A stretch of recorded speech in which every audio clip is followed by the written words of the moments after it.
ఉన్న బంగారాన్ని విడిపించి ఆ రోజు ఆన్లైన్ రేటుకే మేము కొంటాం. Sharma gold company. నమస్తే, వెల్కమ్ టు సుమన్ టీవీ. నేను మీ యామిని. ప్రస్తుతం మనతో ఉన్నారు ప్రముఖ ఆధ్యాత్మికవేత్త, ప్రముఖ జ్యోతిష వాస్తు పండితులు డాక్టర్ గుండపుడి శివ సుధీర్ శర్మ గారు ఉన్నారు. గురుగారితో మనం మాట్లాడదాం. నమస్కారం గురుగారు. శ్రీమాత్రి నమః. శ్రీ గురుభ్యో నమః. గురుగారు, ఇప్పుడు అమ్మాయికి కానీ అబ్బాయికి కానీ కొంతమందికి వివాహం అనేది ఆలస్యం అవుతూ ఉందండి. అది ఇప్పుడు జాతకం పరంగా కావచ్చు, కొన్ని దోషాల వల్ల. ఇప్పుడు మనకి నచ్చిన అబ్బాయి కావాలనుకున్నా, నచ్చిన అమ్మాయి కావాలనుకున్నా అసలు ఎలాంటి పరిహారం చేసుకోవాలండి ఇలా వివాహం ఆలస్యం అవుతున్న వాళ్ళకు కూడా? పూర్వకాలంలో బాల్య వివాహాలు చేసేవాడు. అంటే చిన్నప్పుడు 8 ఏళ్ళు 9 ఏళ్ళు, మా అయితే 11 ఏళ్ల లోపల 12 ఏళ్ళు 14 ఏళ్ళు, అంతమించి వయసు దాటేది కాదు. తర్వాత ప్రభుత్వం 18 ఏళ్ళు రావాలి, మేజర్ అవ్వాలి, అటు తీరిపోవాలని చెప్పి ఒక ఇది పెట్టారు. బాగానే ఉంది. ఇప్పుడు ఇంకా పెంచినట్టున్నారు ఈ మధ్యకాలంలో, ఆ వయసును కూడా పెంచినట్టున్నారు. ఏ వయసులో జరగాల్సిన ముచ్చట ఆ వయసులో జరగాలని పెద్దలు చెప్తూ ఉంటారు, అవునా? 18 ఏళ్ళకి వివాహ వయస్సు అని చెప్పి ప్రభుత్వమే నిర్ణయిస్తుంది. అంటే ప్రభుత్వం అనేది ఎలా ఉంటుంది, అందరినీ, మన దేశంలో ఉండేటువంటి జనాలందరినీ కూడా ఒక దృష్టిలో పెట్టుకొని ఆలోచించి ఒక వయసు నిర్ణయించారు. 18 ఏళ్ళకి వయస్సు, పెళ్లి కావట్లేదు. ఇప్పుడున్న జనరేషన్ ముఖ్యంగా మైండ్ మెచ్యూరిటీ లెవెల్స్ ఎక్కువ కావాలని కోరుకుంటూ ఉన్నారు. అబ్బాయి అయినా మెచ్యూరిటీ లెవెల్స్ బాగుండాలి, అమ్మాయికి మంచి మెచ్యూరిటీ రావాలి, ఏది కరెక్ట్ కాదు అని చెప్పి తెలుసుకోవాలి. ఈ రకమైనటువంటి ఆలోచనలతో వివాహం ఆలస్యం అనేది మహా ఆలస్యంగా మారిపోయింది. 18 ఏళ్ళకి కావాలి, 20 ఏళ్ళకి, 22 ఏళ్ళకి, 23 ఏళ్ళకి, 25 ఏళ్ళకి, అంతవరకు కూడా అదే ఆలస్యం. కనీసం ఇప్పుడు 28 ఏళ్ళు 30 ఏళ్ళు వచ్చేంత వరకు లైఫ్ సెటిల్ అవ్వాలి, అప్పుడే పెళ్లి చేసుకుంటామంటే అది పూర్వకాలంలో చేసుకున్న వాళ్ళందరూ పిచ్చివాళ్ళ కాదుగా. అంటే వాళ్ళకి ఆస్తులు ఉండి చేసుకున్నారా? 100 ఎకరాలు ఉన్నటువంటి భూస్వామి కూడా తప్పనిసరిగా పెళ్లి చేసుకున్న వెంటనే తన బాధ్యత, తన కుటుంబ బాధ్యత తను మోసేవాడు కదా. ఇప్పుడు వివాహం అనేది ఒక బాధ్యత, మొత్తం సెటిల్ అవ్వాలి అనుకునేసరికి ముఖ్యంగా అబ్బాయిల్లో హెల్త్ ప్రాబ్లమ్స్ వల్ల జుట్టు ఊడిపోతుంది, అవునా? అలంకారంలో ప్రధానంగా ఒక ప్రధాన పాత్ర పోషించేది ఏమిటి? జుట్టు, హెయిర్. అది లేకపోతే వాడు ఎవరు చేసుకోరు. జుట్టు లేదు అని అక్కడే చెబుతుంటారు, అవునా? అమ్మాయిలకి హెల్త్ ప్రాబ్లమ్స్ వస్తాయి, మెంటల్ డిప్రెషన్స్ ఎక్కువగా, మానసికమైనటువంటి ఆవేదన, అస్థిమితత ఇట్లాంటివి పెరుగుతుంది. అంతేకాకుండా ప్రపంచంలో సంపాదించాలి అన్నది ఒక్కడే పని కాదు కదా. 24 ఏళ్ల లోపల వివాహం జరిగిపోతే, అబ్బాయికి 26 ఏళ్ళు అనుకుందాం, వివాహం జరిగితే కనీసం వీళ్ళకి 50 ఏళ్ళు వచ్చేసరికి కొడుక్కి కానీ కూతురుకి కానీ ఎంత వయసు వస్తుంది? వీళ్ళ వయసులో సగం వయసు దాదాపు వస్తుంది, అవునా? మరలా వాళ్ళకి పెళ్లి చేయొచ్చు, మనవణ్ణి ముది మనవణ్ణి కూడా ఎత్తుకోవచ్చు. ఇప్పుడు పూర్వకాలంలో ఎక్కువ మంది ఉండేవాళ్ళు చూడండి, ముత్తవ్వలు, ముత్తాతలు ఉండేవాళ్ళు. 4 generations అయినా తప్పనిసరిగా 5th జనరేషన్ చూసిన జనాలు కూడా ఉండేవాళ్ళు పూర్వకాలంలో. ఇప్పుడు 3rd జనరేషన్ చూస్తామా లేదా అనే గ్యారంటీ పరిస్థితుల్లో ఉన్నాం. అలాంటిది 30 ఏళ్ళకి పెళ్లి చేసుకుంటే 60 ఏళ్ళకి జీవితం అయిపోయిందంటే, జీవితంలో సగం ఆయుష్ మొత్తం అయిపోయిన తర్వాత నువ్వు పెళ్లి చేసుకుంటే ఏం ఉపయోగం ఉంటుంది? అవునా? అంతేకాకుండా ఈ ఆడవాళ్ళలో మానసికమైనటువంటి అస్థిమితత పెరగడం, రిక్వైర్మెంట్స్ పెరుగుతుంది. నాకు అబ్బాయి ఇలా ఉండాలి, 6 అడుగులు ఉండాలి, ఇంత నాకంటే డబల్ శాలరీ ఉండాలి, బ్యాంక్ బ్యాలెన్స్ ఇంత ఉండాలి, దీంతో పాటు పెళ్ళైన తర్వాత నీ తల్లిదండ్రులు మన ఇంటికి రాకూడదు, మన ఇద్దరమే ఉండాలి. అంటే నేను ఉన్నది ఉన్నట్టుగా చెప్తున్నాను. మా బయట జనాల దగ్గర 3 బెడ్రూమ్ తీసుకోవాలి, నీకో బెడ్రూమ్ నాకో బెడ్రూమ్, మన ఇద్దరు కలిపి ఒక బెడ్రూము, మన ఇంటికి ఎవరు రాకూడదు, నీ బంధువులు రాకూడదు అని చెప్పి ఈ విధంగా రిస్ట్రిక్షన్స్ ఎక్కువ పెట్టుకొని చివరికి 30 ఏళ్ళు కాదు కదా, 35 ఏళ్ళు వచ్చినా కూడా వివాహాలు కాకుండా బాధపడుతున్న వాళ్ళు చాలా మంది ఉన్నారు. ముఖ్యంగా గ్రహస్థితి అనేది ఒక ప్రధానమైన కారణం అయితే, మన మానసిక స్థితి కూడా, మన ఆలోచన విధానం కూడా వివాహం ఆలస్యం అవడానికి ఇంకొక ప్రధాన పాత్ర పోషిస్తుందని చెప్పవచ్చు. పెళ్లి చేసుకో, 2 జీతాలు వస్తాయి, చక్కగా ఇద్దరు పనిచేస్తున్న వాళ్ళు ఉన్నారు ఇప్పుడు సర్వసాధారణంగా. ఎవరు ఖాళీ ఉండలేదు, 2 జీతాలు వస్తాయి, చక్కగా ఇల్లు కొనుక్కోవచ్చు, పిల్లలకు కావాల్సినవి ఇవ్వచ్చు, ముందుగా చూసుకోవచ్చు, బ్యాంక్ బ్యాలెన్స్ పెంచుకోవచ్చు. అలా కాకుండా ఎవరికి వాళ్ళే లైఫ్ సెటిల్ అవ్వాలనుకున్నప్పుడు ఇట్లా ఆలస్యాలు అవుతాయి. దీంట్లో ముఖ్యంగా ఇప్పుడున్న జనరేషన్లో అంటే 90s నుంచి పుట్టినటువంటి జనాలు ఎక్కువగా విఫలం అవ్వటం, వివాహం అవ్వటం, ఆలస్యం అవ్వటం, ఈ రెండు ఎక్కువగా జరుగుతూ ఉన్నాయమ్మా. అంటే మైండ్ సెట్ చాలా సెన్సిటివ్గా మారిపోతుంది అందరికి. అంత సెన్సిటివ్గా ఆలోచిస్తే పూర్వకాలంలో ఏంటి, పెద్దలంటే గౌరవం, భక్తి, భయం అన్నీ ఉండేవి. వీళ్ళిద్దరు కీచులాడుకోవాలంటే అందరూ పడుకున్న తర్వాత వీళ్ళిద్దరు కూడా గుసగుసలాడుకుంటూ కీచులాడుకుంటారు, గట్టిగా అరుచుకునేవాడు కాదు భార్యాభర్తలు. ఇప్పుడేంటి, పట్టపగలే ఒక చిన్న మాట అంటే నీకు నాకు సంబంధం లేదు, బ్రేకప్ అయిపోయింది. అంత సెన్సిటివిటీ పెరిగిపోతే ఏమవుతుంది, మనకి వివాహ బంధం అనేది కూడా నిలబట్టలేదు కదా. చేసుకునేదే 30-34 ఏళ్ళకి పెళ్ళి, దాంట్లో మళ్ళీ బ్రేకప్. ఈ బ్రేకప్ కోర్టులో పడి మళ్ళీ వీళ్ళకి ఇద్దరికి డివోర్స్ వచ్చి మళ్ళీ ఇంకో పెళ్లి చేసుకోవాలంటే ఇంకో 4-5 ఏళ్ళు, అదొక టైం పట్టింది ప్రాసెస్.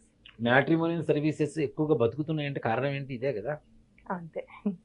దాంట్లో చూడండి, ఫస్ట్ సంబంధం అబ్బాయి, ఫస్ట్ సంబంధం అమ్మాయి ఉన్న వాళ్ళకంటే సెకండ్ మ్యారేజ్ పర్సన్సే కొన్ని లక్షల కోట్ల మంది ఉన్నారు. ఇప్పుడు ఒక అమ్మాయి ఉంది, ఈ అమ్మాయికి పెళ్లి వయసు వచ్చింది, సంబంధం చూస్తున్నాం అనుకునేటువంటి వాళ్ళకంటే ఆల్రెడీ మ్యారేజ్ అయిపోయి బ్రేకప్ అయిపోయి మళ్ళీ సెకండ్ మ్యారేజ్ కోసం చూస్తున్న వాళ్ళే ఎక్కువ మంది ఉన్నారు ఈ మ్యాట్రిమోనియల్ సర్వీసెస్. దీనికి కూడా కారణం గ్రహస్థితి అని చెప్తాను. ఇంత సెన్సిటివిటీ రావడానికి కారణం ఏమిటి, మరి అంతకుముందు ఇట్లా గ్రహస్థితులు లేవా అంటే ఉన్నాయి. దాంతోపాటు పెద్దలంటే చాలా గౌరవం ఉండేది, భక్తి ఉండేది, ఊర్లో పరువు పోతుందేమో అన్నటువంటి ఒక భయం ఉండేది. అరే మన ఇద్దరు ఈ భార్యాభర్తలు విడిపోతే ఇప్పుడు పక్కింట్లో ఏం జరుగుతుందో మనకు తెలియదు, మన అపార్ట్మెంట్లో పై ఫ్లాట్లో ఎవరు ఉంటారో తెలియదు, పక్క ఫ్లాట్లో ఎవరు ఉంటారో తెలియదు, కింద ఫ్లాట్లో ఎవరు ఉంటారో తెలియదు. కానీ పూర్వకాలంలో ఒక ఇంట్లో ఒక విషయం జరిగిందంటే ఊరు మొత్తం సాటింపేసినట్టే, ఇంకా జాయింట్ ఫ్యామిలీ ఎక్కువ, జాయింట్ ఫ్యామిలీస్ అందులో మొత్తం పొక్కిపోయేది. ఇప్పుడు ఒక ఫ్యామిలీలో 9 కొడుకులు 9 కూతుళ్ళు ఉండి ఒకే చోట ఉండి జీవనం చేస్తున్నప్పుడు ఒకడికి బ్రేకప్ అయిపోయిందంటే అక్కడ ఏమవుతుంది, మిగిలిన 7 కుటుంబాలకి తెలుస్తోంది. ఇంట్లో ఉన్న 7 కాకుండా బయట నుంచి వచ్చిన మిగిలిన 3 కోడళ్ళకి 9 అల్లుళ్ళకి అంటే 7 కుటుంబాలకి తెలుస్తుంది. 7 ఇంటూ ఒక్కొక్క కుటుంబంలో మళ్ళీ 10 మంది వేసుకోండి, 70 మందికి తెలిసిపోతుంది. అవునా? ఇప్పుడు పక్కనున్న వాడే ఎవరో తెలియని పరిస్థితుల్లో పూర్వకాలంలో మాత్రం అంత ఊరు, ఇప్పుడు అడ్రస్ అడిగితే పలానా చోట అని చెప్పి కళ్ళు మూసుకొని అడ్రస్ చెప్పే పరిస్థితిలో ఉండేది. ఇప్పుడు ఎవరు ఉంటున్నారో తెలియదు కదా. అలా అంత జాగ్రత్త పడేవాళ్ళు దానికోసం, ఆ బంధం నిలుపుకోవటం కోసం కూడా. ఇప్పుడు ఆ ఇది లేదు, భయం లేదు, భక్తి లేదు, గౌరవం లేదు. పెద్దలంటే భర్త అంటే ఒక ప్రేమ లేదు, ఏదో చేసుకోవాలి కాబట్టి చేసుకున్నాం. కొంతమంది అలా పెళ్లి చేసుకోకుండా ఉండిపోతున్న వాళ్ళు కూడా చాలా మంది ఉన్నారు. అంటే బయట జరుగుతున్నటువంటి ఘోరాలను చూసి పెళ్లి చేసుకొని సెకండ్ మ్యారేజ్ అయిపోయి వాళ్ళు ఏదో అబ్బాయి ఏదో హింసించి అమ్మాయి ఏదో హింసించి ఇన్ని రకాల వ్యవస్థలు జరుగుతున్నటువంటి సమయంలో కొంతమంది అమ్మాయిలు అట్లానే వివాహం చేసుకోకుండా ఉండిపోయిన వాళ్ళు ఉన్నారు, కొంతమంది అబ్బాయిలు కూడా కొంతమంది చాలా మంది ఉంటున్నారు. ముఖ్యంగా పెళ్లి కావాలి అయినా వివాహం తర్వాత బంధం ప్రశాంతంగా నడవాలి అంటే దీంట్లో జాతకంలో కుజగ్రహ ప్రభావం ఎక్కువగా ఉంటుంది. కుజుడు ఏదైతే ఇప్పుడు చూడండి చాలా మంది కూడా పెళ్లి కాకపోతే కుజు దోషం అని అడుగుతుంటారు, సంతాన కలకపోయినా కూడా కుజదోషం ఉందా అని అడుగుతుంటారు. కానీ ఇక్కడ కుజుడు వివాహాన్ని కాకుండా చెయ్యడు, అయినా దాన్ని విభేదించడు. ఇక్కడ ముఖ్యంగా ఏంటంటే కుజుడితో పాటు శుక్రగ్రహం అనేది ఒకటి ఉంటుంది. ఈ శుక్రగ్రహ పరస్పరమైనటువంటి దృష్టి కలిగినప్పుడు కానీ, 2 కలిసి ఉన్నప్పుడు కానీ, ఒకరి స్థానాల్లో ఒకరు గ్రహాలు ఉన్నప్పుడు కానీ పరివర్తన యోగం అంటారు దాన్ని. అలాంటి యోగంలో ఉన్నప్పుడు కానీ ఇలాంటివి ఎక్కువగా జరుగుతుంది. కాబట్టి కుజుడికి శుక్రుడిని ప్రసన్నం చేసుకోవడం అనేది చాలా విశేషం. దీంట్లో మరి కుజుడిని ప్రసన్నం చేసుకోవాలంటే ఏం చేయాలి?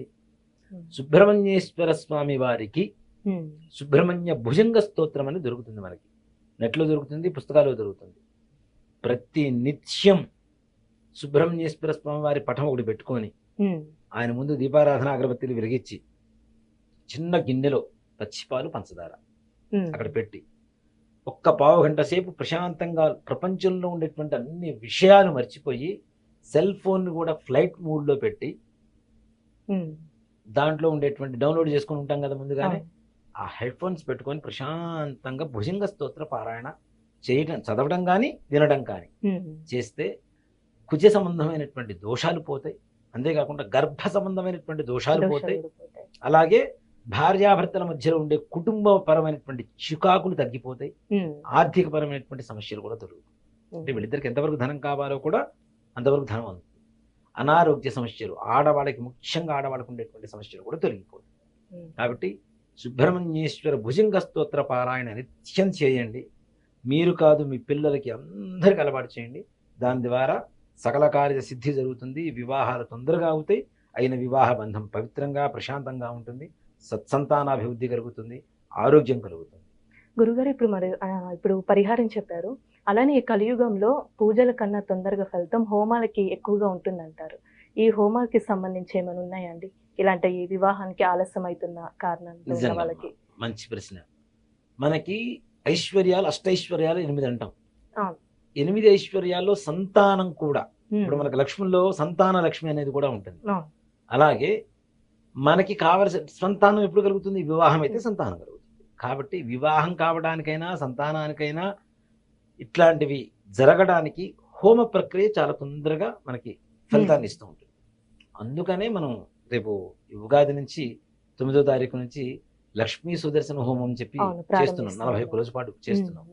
నిజంగా దీంట్లో పాల్గొంటే ఎవరైతే ఏ సంకల్పం కోసమైతే ఈ యొక్క హోమాన్ని చేయించుకుంటారో గోత్రామాలతో, తప్పనిసరిగా వారి సంకల్ప సిద్ధి జరుగుతుంది. అంటే ఎన్ని రోజులు జరుగుతుందండి హోమం? ఇది 41 రోజు జరుగుతుంది. 41 రోజు మండల దీక్ష.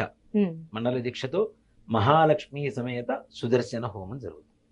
ఇలా ఇప్పుడు వివాహం ఆలస్యం అవుతుందంటే ఒకవేళ ఆ హోమం చేసుకుంటే మంచి ఫలితం ఇప్పుడు మనకి గోత్రనామాలు పంపిస్తారు. దాంతో పాటు వారి సంకల్పం, దేని వివాహం కోసం, సంతానం కోసం, లేదా మా కుటుంబంలో చికాకులు ఉన్నాయి, ఇట్లాంటి వాళ్ళ సంకల్పం ప్రత్యేకంగా రాసి పంపించిన దాంతో పాటుగానే సంకల్పంతో పాటుగానే మనం హోమం చేస్తాం. కాబట్టి ఇప్పుడు దేవుడికి మన సంకల్పాన్ని మనం మనస్ఫూర్తిగా చెప్తూ ఉంటే వింటాడా? వినడా? విన్నవాడు ఊరుకుంటాడా? మన సంకల్ప సిద్ధినిస్తాడు కదా. కాబట్టి ఈ విధమైనటువంటి హోమం చేయించుకోవడం అనేది చాలా విశేషమైనటువంటి ప్రక్రియ. చాలా చక్కగా తెలియజేశారండి. ధన్యవాదాలు. శ్రీమాత్రే నమః. శ్రీ